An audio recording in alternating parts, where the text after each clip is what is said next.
நிர்வாகத்திற்கும் ஆசிரியர் பெருமக்களுக்கும் குழந்தை செல்வங்களுக்கும் முதற்கனின் வணக்கத்தை தெரிவித்துக் கொள்கிறேன். அதாவது நிகழ்ச்சி அப்படின்னா சிறப்பு விருந்தினர்கள் நாங்கள்லாம் வந்து பேசுறதெல்லாம் ஒரு பெரிய விஷயம் கிடையாது. உங்களெல்லாம் பார்த்து நாங்கள் நிறைய எனர்ஜி எடுத்துட்டு போறோம். இங்க வந்து நாங்கள் உங்களுக்கு யாரும் கொடுத்துட்டு போறதுக்கு வரலாம், உங்கள்கிட்ட இருந்து எனர்ஜி நிறைய எடுத்துட்டு போறோம். அதனால முதல்ல உங்களுக்கு தான் நான் நன்றிக்கை சொல்லணும்.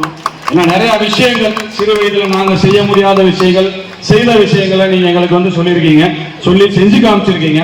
அதனால இங்க இருந்து உங்களுக்கு நான் பேசி அறிவுரை வழங்கிட்டு போவதில்ல, உங்கள்கிட்ட இருந்து நிறைய எனர்ஜியை எடுத்துட்டு போயிட்டு இருக்கோம். ரெண்டாவது வந்து இந்த சங்க பள்ளிக்கூடம் நடத்துகிற சங்கத்துக்கு நிறைய நான் கடமைப்பட்டிருக்கோம். ஏன்னா எனக்கு வீடு பக்கத்தில் தான். நான் சிறு வயதில் இந்த ரோட்டில் நிறையா தடவை கிராஸ் பண்ணி போயிருப்பேன்.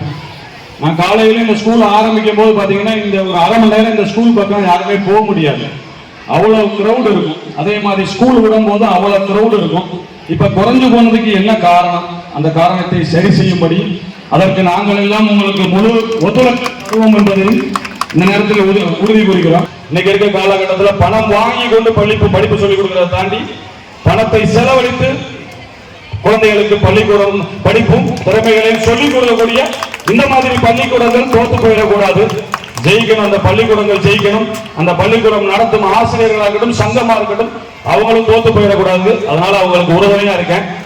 அப்புறம் இங்க வந்திருக்க ஒரு மாமன்ற உறுப்பினருக்கு ஒரு சின்ன ஒரு வேண்டுகோள். இதை வந்து அவங்க சொன்னா வருத்தப்படுவாங்களா என்னன்னு எனக்கு தெரியல.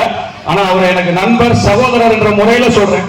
இதை வந்து தமிழ்நாடு முதலமைச்சர் காலை உணவு திட்டத்தை கொண்டு வந்து கொடுத்திருக்காரு. அந்த உணவு திட்டம் என்பது குழந்தைகள்லாம் வந்து ஆரோக்கியமா இருக்கணும்ன்றதுக்காக அந்த உணவு திட்டத்தை கொண்டு வந்திருக்காரு. வெறும் உணவு சாப்பிடுவதால் மட்டும் குழந்தைகள் ஆரோக்கியமாக இருப்பதில்லை. அந்த குழந்தைகள் படிக்கும் இடம், வாழும் இடம் சுகாதாரமாக இருக்க வேண்டும். அப்படி இருந்தா மட்டும்தான் அந்த ஆரோக்கியம் கிடைக்கும். அதனால் தயவு செய்து உரிமையில உங்கள்கிட்ட சொல்றேன், இது குறையா சொல்லல. இந்த ரோட்ல இருக்கக்கூடிய அந்த குப்பை தொட்டிகளை கொஞ்சம் நகட்டி எங்க வீட்டு முன்னாடி கூட கொண்டு வந்து வைங்க. நாங்களாம் அதை தாங்கிக்கிறோம். ஏன்னா பிள்ளைகள், வரும் தலைமுறை குழந்தைகள் எந்தவித ஒரு அசம்பாவிதமும் அந்த குழந்தைகளுக்கு ஏற்பட்டு விடக்கூடாது. ஏன்னா படிப்புக்கு படிப்பு, மூச்சுக்கு மூச்சு நம்ம சொல்லுவோம், குழந்தைகளை காப்பாற்றுவோம், படிப்பை உயர்த்தி படிப்போம். தமிழ்நாடு நாங்கள் அதை செய்யறோம் இதை செய்யறோம்னு சொல்றோம். அந்த பிள்ளைகளுக்கும் அந்த குழந்தைகள் வாழும் இடத்துக்கும் சுத்தமான சுகாதாரமான இடத்தை செய்து கொடுப்பதற்காக நீங்க கவுன்சிலர்ன்றதை தாண்டி நம்ம ஒரு குழந்தைகள் பெற்ற ஒரு தகப்பனாக இருந்து அந்த விஷயத்தை செஞ்சு கொடுப்போம்னு உங்க சார்பா நானே உறுதி கொடுக்கிறேன். சீக்கிரம் செஞ்சு கொடுப்பீங்க. நட்பு ரீதியா தான், இது வேற எந்த ஒரு விஷயமாவே இல்லை. அதனால வந்து குழந்தை செல்வங்கள் அனைவருக்கும் இந்த நிகழ்ச்சி ஏற்பாடு செய்து கொடுத்த அத்தனை ஆசிரியர் பெருமக்களுக்கும் இந்த சங்க நிர்வாகத்திற்கும் நெஞ்சார்ந்த நன்றிகளையும் வாழ்த்துக்களையும் தெரிவித்துக் கொள்கிறேன். நன்றி, வணக்கம்.